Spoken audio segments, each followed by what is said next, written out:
Բարև ձեզ։ Այսօր հյուրընկալել ենք կառուցապատողների հայկական ասոցիացիա հասարակական կազմակերպության նախագահ Գուրգեն Գրիգորյանին։ Բարև ձեզ Գուրգեն, շնորհակալություն հրավերն ընդունելու համար։ Բարև ձեզ Իրինա, ես եմ շնորհակալ հրավերի համար։ Գուրգեն, այսօր գաղտնիք չէ, որ կառուցապատման շուկայում առաջարկները բազմաթիվ են եւ շատ հաճախորդներ պարզապես չեն կողմնորոշվում մեծ ընտրության մեջ, ինչ չափորոշիչներով կողմնորոշվել նորակառույցում բնակարան ձեռք բերելիս։ Ինչ խորհուրդ կտայիք մեր հաճախորդներին։ Ինչպես նշեցիք, այո, այսօր առաջարկները շատ են եւ շատ առաջարկների մեջ անհրաժեշտ է ճիշտ կողմնորոշվել։ Այդ իսկ պատճառով խորհուրդ է տրվում սպառողներին նախ եւ առաջ ուշադրություն դարձնել, թե ինչ կառուցապատողի հետ են մտնում հարաբերությունների մեջ։ Ուշադրություն դարձնել վերջինիս անցած ուղուն, իրականացրած եւ իրականացվող քաղաքաշինական ծրագրերը, ինչ փորձառություն ունի տվյալ սուբյեկտը որպես կառուցապատող եւ ինչ գործարար համբավ ունի տվյալ սուբյեկտը կառուցապատման համենքում։ Եթե տվյալ սուբյեկտի առաջին քաղաքաշինական ծրագիրն է տվյալ կառուցապատման ծրագիրը, ապա անհրաժեշտ է ուշադրություն դարձնել մինչ այդ որպես գործարար առհասարակ ձեռնարկատիրական գործունեությամբ զբաղվելիս ինչ գործարար համբավ է ունեցել տվյալ սուբյեկտը անցած ուղին, հաջողության փորձը եւ հաջողության հետագիծը ուշադրություն դարձնել։ Խորհուրդ է տրվում ուշադրություն դարձնել կառուցապատողի ֆինանսական կայունության ցուցանիշներին, ուսումնասիրել վերջինիս կողմից հրապարակված աուդիտորական հաշվետվությունը, եթե այդպիսին առկա է, իսկ բացակայության դեպքում պահանջել եւ ստանալ կառուցապատողից հարկային հաշվետվությունը։ Նշենք, որ սրանք բաց եւ թափանցիկ տվյալներ են եւ գաղտնիք պարունակող տվյալներ չեն իրենց մեջ պարունակում։ Կարևոր է ուսումնասիրել դատալեքսիայում կայքը, բարձելու համար տվյալ կառուցապատողի սնանկության արկայությունը կամ բացակայությունը, դատական գործընթացների արկայությունը կամ բացակայությունը, բարձելու համար դատական իմունիտետի տեսանկյունից ռիսկայնությունը։ Կարևոր է համարում ընդգծել նաեւ գնորդը կարող է բաց աղբյուրներից տեղեկանալ, մասնավորապես իրավաբանական անձանց պետական ռեգիստրի գործակալության կայքով տեղեկանալ տվյալ կառուցապատողի իրական շահառուի մասին տվյալներ, եւ սա շատ կարևոր հանգամանք է բարձելու համար սուբյեկտը, ով է, ում հետ են մտնելու պայմանագրային իրավահարաբերությունների մեջ, հետագա հնարավոր ռիսկերից խուսափելու կամ կանխարգելելու տեսանկյունից։ Իսկ մեր քաղաքացիները կարող են, մեր հայրենակիցները կարող են կառուցապատողների ասոցիացիայից որոշակի տեղեկություններ ստանալ։ Դա հասանելի է արդյոք Հայաստանի Հանրապետության քաղաքացիներին։ Ասոցիացիայից այո, տեղեկատվություն կարող են ստանալ եւ շատ քաղաքացիներ դիմում են մեզ տեղեկատվություն ստանալու համար,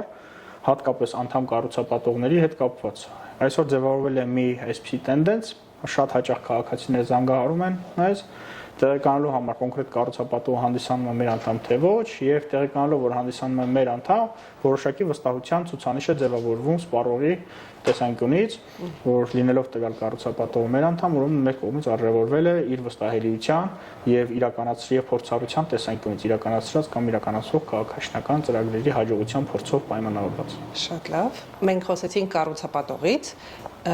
սակայն կարևոր է նաեւ հասկանալ ինչ չափորոշիչներով կողմնորոշվել բազմաբնակարանից բնակարան ձեռք բերելու համար։ Տեսեք, կարևոր եմ համարում ընդգծել, որ սպառողի տեսանկյունից շատ կարևոր է հասկանալ, թե ինչ աշխարհագրական դիրքում է գտնվում տվյալ բնակելի համալիրը, շենքը, որը ձեռք է բերում բնակարան, հասկանալ տրանսպորտային հանգույցների հասանելիությունը, ինժեներական ենթակառուցվածքների հասանելիությունը, մարդկանց կյանքում կարևոր նշանակություն ունեցող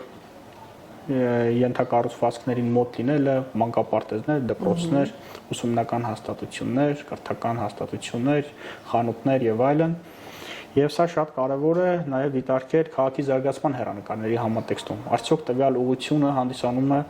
քաղաքի կամ տվյալ վարչական շրջանի զարգացման հեռանկարային ուղղություն թե ոչ, բարձելու համար տվյալ գույքի, ապագա ինքնարժեքի կամ վաճառքի արժեքի հնարավոր բարձրացման հանգամանքը։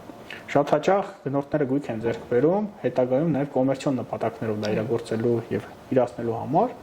եւ այդ տրամաբանության համատեքստում կարեւոր է գիտակցել տվյալ ուղղության զարգացման հեռանկարները եւ տվյալ ուղղության վրա հանրային իշխանության կողմից ապագա իրականացվելիք ներդրումների հավանականությունը։ Բարձր, որպեսզի հասկանալ ինչ հեռանկարներ կա անշարժ գույքի թանկացումը կամ գնի արժևորումը պայմանավորելու տեսանկյունից եւս։ Իսկ եթե բնակեցման տեսանկյունից է դիտարկում, ելի պետք է ուշադրություն դարձնել զարգացման հեռանկարները կոմունիկացիաներին հասանելիություն ունենալու եւ առավելագույնս հարմարավետ կենսակերպ վարելու տեսակետից։ Շատ լավ։ Իսկ ինչպես կանոնակարգել իրավահարաբերությունները կառուցապատողի հետ։ Կառուցապատողի եւ գնորդի իրավահարաբերությունները կարգավորվում են քաղաքացիական օրենսգրքի Համաձայն մասնավորապես կառուցվող շենքից անշարժ գույք գնելու իրավունքի պայմանագրային հիմունքներով, ինչպես նաև կառուցապատողի հատուկ հաշվին դրամական միջոցների մուտքագրման ճանապարհով։ Միև մշտապես խորհուրդ է տրվում գնորդներին կնքել բացառապես կառուցվող շենքից անշարժ գույք գնելու իրավունքի պայմանագիր նոտարական վավերացմամբ եւ կադաստրի կոմիտեում պետական գրանցմամբ, որպեսզի գործարքի վավերականությունը լինի պահպանված եւ հետագա հնարավոր ռիսկերից հնարավոր լինի խուսափել։ Շատ լավ, իսկ որ այն կարևորագույն կետերն են, որ խորհուրդ կտակ հատկապես ուշադրություն դարձնել պայմանագիրը ստորագրելուց։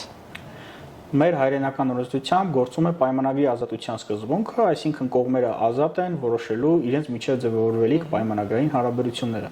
Գնորդի տեսանկյունից կարևոր եմ համարում ընդգծել, որ անհրաժեշտ է ուշադրություն դարձնել նախ եւ առաջ կառուցապատողի հատուկ հաշվի ինստիտուտին եւ կառուցապատողի հատուկ հաշվին մուտքագրվող դրամական միջոցների որոշակի մասի օգտագործման սահմանաչափին։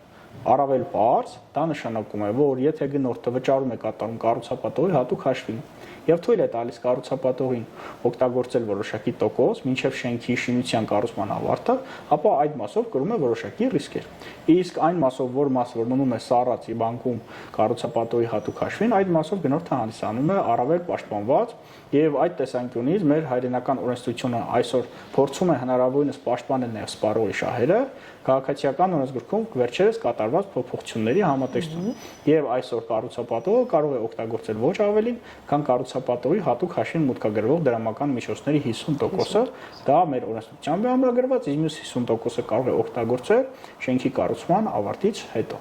Գուրգեն, իսկ այլ որ կարևոր կետերին խորհուրդ կտայիք, որ մեր հաճախորդները ուշադրություն դարձնեն։ Կարևոր է ուշադրություն դարձնել պայմանագրով սահմանված ապագա անշարժ գույքի հանձնման վիճակին, մասնավորապես ինչ վիճակով է հանձնվելու գույքը, դռները տեղադրված, չտեղադրված, սանհանգույցի հետ կապված կարգավորումները, արված, չարված սանհանգույցի պատերի գաճապատումը կամ միջսենյակային պատերը իրականացված, չիրականացված, պատուհանների, դռների հետ կապված կարգավորումներ եւ այսպես շարունակ։ Սա կարևոր է, որպեսզի հետագայում գնորդը հստակ պատկերացնի, թե ինչ վիճակում գտնվող անշարժ գույք է ստանալու կառուցապատողից։ Կառուցապատողներ կան, որոնք պատրաստում են եւ հանձնում են զրոյական վիճակով, այսինքն գաճապատված վիճակում, կառուցապատողներ կան, որոնք հանձնում են բնակարանները գնորդներին որոշակի նվազագույն չափանիշներից մի փոքր ավելի աշխատանքներ իրականացված։ Մի դեպքում հոսանքի մոնտաժման աշխատանքներ իրականացված, մյուս դեպքում ջրամատակարարման կամ ջեռուցման համակարգի մոնտաժային աշխատանքները իրականացված։ Սա հստակ պետք է գիտակցել, որ սահմանվում է պայմանագրով եւ պայմանագրով սահմանվածից դուրս այլ կարգավորում չի գործում։ Բացի այս կարևոր հանգամանքի ուշադրություն դարձնել նաեւ մակերեսի տատանման կարգավորմանը։ Շատ լավ։ Ինչու՞, որովհետեւ նախագծային մակերեսը իրական կյանքում վերջնարդյունքում որոշակի շեղում է ունենում վերջնական մակերեսից։ Եվ կարևոր է գիտակցել պայմանագրով սահմանված կարգավորումը, թե մակերեսի որքան փոփոխությունն է հանգեցնում գնի վերահաշվարկի։ Կարող են կողմերը պայմանավորվել 1%, պայմանական 2%, 3%, 5% կամ անգամ չնչին փոփոխությունը ենթակայինի վերահաշվարկի կամ առհասարակ փոփոխությունը վերահաշվարկի չհանգեցնի։ Սա կարևոր է գիտակցել, պայմանագրում այս կետը ընթերցել, որպեսզի հետագայում թյուրիմացություններ եւ թյուրըմբռնումներ չառաջանա, հնարավոր վիճաբանություններ չառաջանան կառուցապատողի եւ գնորդի միջեւ։ Կարևոր է գիտակցել եւ ուսումնասիրել նաեւ պայմանագրով հանձնվող բնակարանի ինժեներական կոմունիկացիաների հասանելիությունը, մասնավորապես ջրամատակարարման, գազամատակարարման եւ հոսանքի մատակարարման կարգավորումները, հատկապես ուշադրություն դարձնել գազի կարգավորման, արդյոք շենքը լինելու է գազաֆիկացված թե ոչ, ըստ այդմ բնակարանը ունենալու է գազի հասանելիություն թե ոչ։ Գուրգեն, իսկ այլ կետեր կնշեք կարևորագույն, որոնց վրա ուշադրություն է պետք դարձնել։ Կարևոր կետերից է նաև ժամկետի կետը, ուշադրություն դարձնել, թե պայմանագրով ինչ ժամկետ է սահմանված, ապագա բնակարանը եւ ըստ այդմ կառուցվող շենքը բնակչին հանձնելու եւ բնակեցման համար։ Մեր հայրենական օրենսդրությամբ նախատեսված է ավարտական ակտի ստացման ինստիտուտը, որը նշանակում է, որ կառուցապատողը փաստացի ավարտել է շենքի կառուցման աշխատանքները եւ իրավասու մարմինների կողմից փաստագրվել է ավարտը, կառուցման ավարտը, որին հաջորդում է նաեւ շահագործման թույլտվության ստացման ժամկետ։ Եվ ավարտական ակտի ստացումը նշանակում է, որ հիմնական աշխատանքները արդեն իսկ կատարված են եւ մնացել են ածանցյալ փոքր կատարման ենթակա աշխատանքներ։ Եվ կարևոր է բնակչի տեսանկյունից ուսումնասիրել պայմանագրով սահմանված ժամկետը եւ հասկանալ, արդյոք դա համապատասխանում է բանավոր հնչեցված խոստմանը ժամկետին, թե ոչ։ Շատ լավ։ Շատ հաճախ մեր հայրենակիցները բողոքում են երկարաձգվող շինարարական process-ներից։ Կխնդրեի այդ մասով մի փոքր մանրամասնիկ, արդյոք երկարաձգումը շինարարության process-ի համարվում է կառուցապատողի կողմից պայմանագրային կետի խախտում։ Տեսեք, պայմանագրով սահմանվում է կառուցապատման ավարտի ժամկետ եւ շատ հաճախ պայմանագրով սահմանվում է նաեւ 6 ամսյա կամ 8 ամսյա շեղման հնարավորություն, պայմանավորված համայնքային իշխանության կամ հանրային իշխանության մարմինների կողմից իրականացվող վարչահարության պայմանավորված գործընթացների ուշ կամ ժամկետանց իրականացման հանգամանքով։ Նշենք, որ այսօր գործում է Երևան համայնքում եւ առհասարակ Հայաստանի մյուս համայնքները եւս ունեն նման իրավասություն, տեղական турքերի եւ վճարների ինստիտուտ, այդ թվում շինարարության թույլտվության ժամկետի երկարաձգման համար։ Ինչպես նաեւ գործում է վարչական իրավախախտումների վերաբերյալ օրենսգրքով համապատասխան սանկցիա, ժամկետը ավարտվելու եւ այդ ժամկետի ընթացքում շինարարությունը փաստացի չավարտելու համար։ Եվ նշված գործիքակազմերը էականորեն զսպում են այն խումբ կառուցապատողներին, որոնք հնարավոր է ուղղակի երկարաձգում թույլ տային ժամկետի, խախտում թույլ տային ժամկետի, վնասելով սպառողների շահերին։ Պայմանագրով սահմանված ժամկետները կառուցապատողները երբեմն խախտում են պայմանավորված օբյեկտիվ եւ սուբյեկտիվ հանգամանքներով։ Օբյեկտիվ հանգամանքները նրանք են լինում, որ իրականացված է լինում իրենից կախված ամեն հնարավոր գործողությունները եւ աշխատանքները ավարտին են հասցված լինում, սակայն հանրային իշխանության կողմից իրականացվող վարչահարության պայմանավորված շենքի ավարտի փաստագրումը շատ ավելի ուշ է արձանագրվում։ Սուբյեկտիվ գործոնն այլ որ կառուցապատողի մոտ է լինում թերացումը, խնդիրը եւ հանրային իշխանության մարմինների կողմից համապատասխան ցուցումներ են իջեցվում, տրվում շեղումները վերացնելու եւ նոր դրանից հետո ավարտական ակտի գործընթացը մեկնարկելու եւ շարունակելու համար։ Գործնականում պայմանագրով սահմանված ժամկետները մինչև 6 ամիս խախտվելը համարվում է այսօրվա մեր հայկական իրականության մեջ նորմալ բնականon երևույթ պայմանավորված վարչահարական գործընթացներով։ Այսինքն պայմանագրով սահմանված է շենքը բնակչին հանձնելու մի ժամկետ, որից մի քանի ամիս շեղումը գործնականում այսօր դարձել է նորմալ երևույթ։ Դա բնակիչները եւս հասկանում են, տեսնում են, որ կառուցապատողը փաստացի ավարտել է շենքի կառուցումը, պարզապես վարչահարական եւ թղթաբանական գործընթացների փուլում է գտնվում, վերջնականացման փուլում է գտնվում գործընթացների։ Մյուս կողմից երբեմն հանդիպում են նաեւ կառուցապատողներ, որոնք փորձում են ինչ-ինչ հարցերից ելնելով ուշացումներ թույլ տալ եւ հենց այդ ուշացումներ թույլ տվող կառուցապատողների համար էլ այսօր հանրային իշխանությունը սահմանել է սանկցիոն մեխանիզմներ, մասնավորապես սահմանված է տեղական турք շինարարության թույլտվության ժամկետի երկարաձգման համար, որը ահռելի գումար է կազմում եւ մի քանի տասնյակից մի քանի 100 միլիոն դրամներ կարող է հասնել, որը կառուցապատողի համար էական մեծ ռիսկ է եւ որևէ կառուցապատող չի ցանկանում այդ ռիսկի տակ մտնել եւ մյուս կողմից Այո, եւ մյուս կողմից էլ սահմանված է վարչական իրավախախտումների վերաբերյալ օրենսգրքով սանկցիա, շինարարության թույլտվության ժամկետը ավարտվելու եւ այդ ժամկետում համապատասխան ծրագիրը ավարտական ակտին չհասցնելու համար։ Ըստ էության այս մեխանիզմները էականորեն զսպում են այն խումբ կառուցապատողներին, որոնք ուղղակի կարող են ցուցաբերել անգործություն եւ չիրականացնել ծրագրի բարեհաջող ավարտին ուղղված բոլոր գործողությունները։ Եվ այսօր գնորդների շահերը այդ տեսանկյունից ավելի պաշտպանված են, քանի որ այդ խումբ կառուցապատողները ավելի զսպված են եւ ավելի մեծ տեմպերով են իրականացնում աշխատանքները, ժամկետները պահպանելու համար։ Կարևոր եմ համարում ընդգծել, որ պետք է ուշադրություն դարձնել պայմանագրում նաեւ այն կարգավորմանը, թե արդյոք շինարարության թույլտվության ժամկետի երկարաձգումը համարվում է պայմանագրով սահմանված շենքի ավարտը հաստատելու եւ ավարտական ակտի տրամադրման ժամկետի երկարաձգում, թե ոչ։ Եվ ըստ այդմ, քանի որ շինարարության թույլտվության ժամկետը երկարաձգվում է, հետեւաբար պայմանագրով սահմանված ավարտական ակտի տրամադրման ժամկետը եւս համարվում է ինքնաբերաբար երկարաձգված շինարարության թույլտվության ժամկետին համապատասխան։ Շատ լավ։ Իսկ այնուամենայնիվ, ինչպես մեր հաճախորդները, մեր հայրենակիցները ճիշտ պլանավորեն նորակառույց տեղափոխվելու իրենց ժամանակացույցը հիասթափություններից խուսափելու համար։ Հաշվի առնելով այսօրվա մեր իրականությունը, մասնավորապես գործընթացների դանդաղությունը, կառուցապատման ծրագրում հանդիպող ռիսկերը եւ այսպես շարունակ, ընդհանուր մինչեւ 6 ամիս, 8 ամիս շեղումը պայմանագրով սահմանված ժամկետից կարող է լինել օբյեկտիվ։ Մի դեպքում կառուցապատողի համար խնդիրներ են առաջացնում հանրային իշխանության կողմից հարափոխող օրենսդրական կարգավորումները, պայմանական քաղաքաշինական ծրագրի սկզբում գործում է մի իրավակարգ եւ իրավական ռեժիմ, կառուցապատման ծրագրի ընթացքում դա փոխվում է, իսկ վերջում արդեն լիովին այլ իրավանորմեր են գործում, որոնք ըստ էության դժվարացնում են բիզնեսի բնականon գործունեությունը։ Բիզնեսի համար այս ամենը իր ադապտացվելու համար անհրաժեշտ է ժամանակ։ իսկ հանրային իշխանության կողմից իրականացվող փոփոխությունները ըստ էության ժամկետը չեն տալիս բիզնեսին։ Եվ բիզնեսը կրելով այդ ռիսկերը, չունենալով ադապտացիայի համար սահմանված ժամկետներ,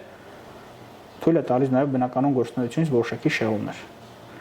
Սա մի դեպքում, մյուս դեպքում էլի ոչ կառուցապատողի մեղքով պայմանավորված մատակարար կազմակերպությունների վարկագծով պայմանավորված գործընթացներ, գազի, ջրի, հոսանքի մատակարարումն իրականացնող կազմակերպությունների վարկագիծը եւ այս կազմակերպությունների վարկագծով պայմանավորված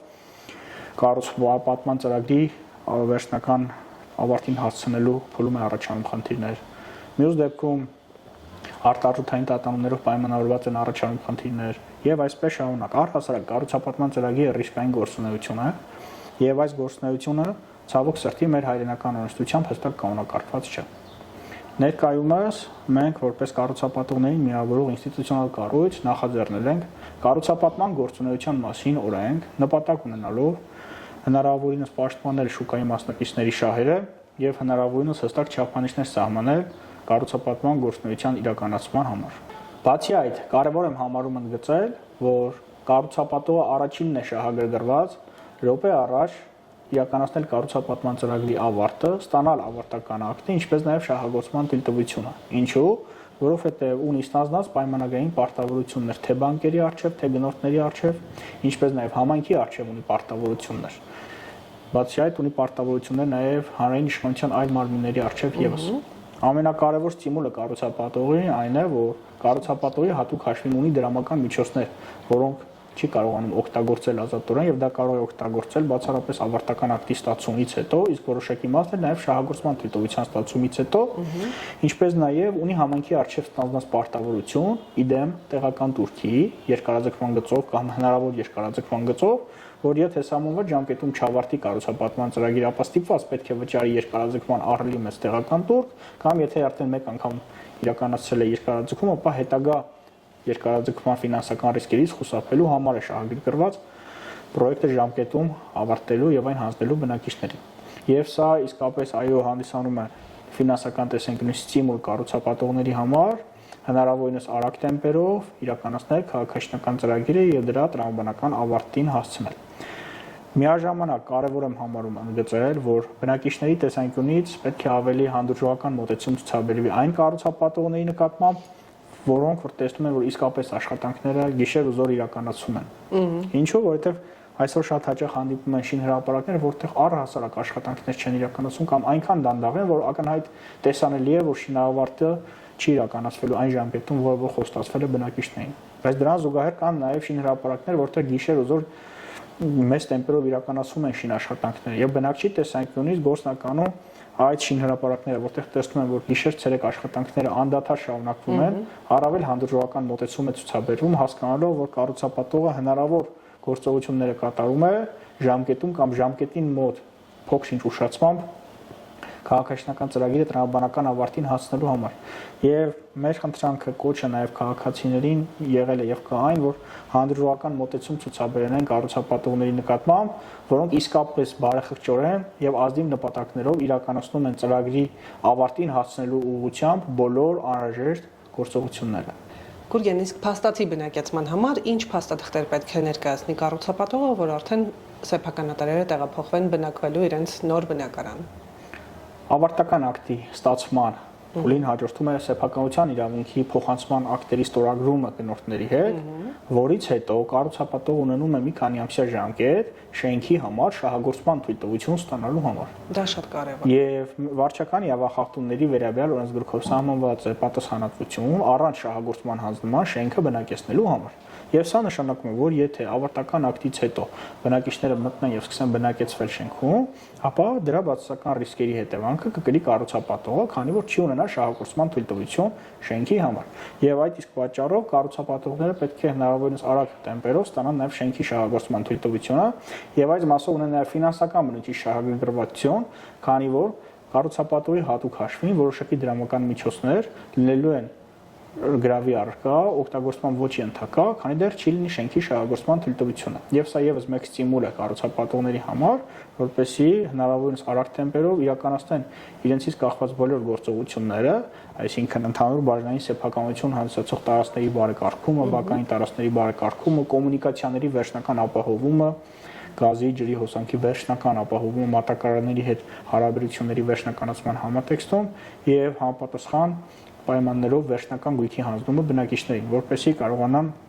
համարը քաղաքաշինական ծրագրի ամբողջական ավարտը հանձին շահագործման թույլտվության եւ սա կարեւոր հանգամանք է, որ բնակիչները գիտակցեն, որ շատ հաճախ կառուցապատողները մերժում են բնակիչների բնակեցումը շենքում, քանի դեռ շահագործման թույլտվությունը չկա, քանի որ կառուցապատողը կրում է